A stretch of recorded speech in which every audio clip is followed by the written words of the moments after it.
começa a casa para o telhado. Começa a lá do lado da minha casa, estão construindo um prédio, um bate-bate-bate-stack, tem que deixar a gente doido. Eles limparam o terreno, cavucaram para baixo lá para fazer as garagens.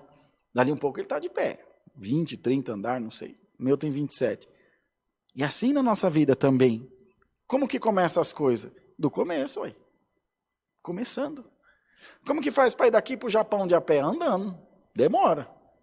Mas uma hora chega, capaz que chega. Entende, irmão? Então que o Senhor te dê hoje esse espírito. Senhor, é grande a jornada, mas se eu não começar, não acaba nunca. Senhor, é grande a dificuldade, mas se não enfrentar, não acaba nunca. Deus te ama, irmã. A turma tem até medo de chegar perto de você por causa da tua cara feia. Não faz assim, não.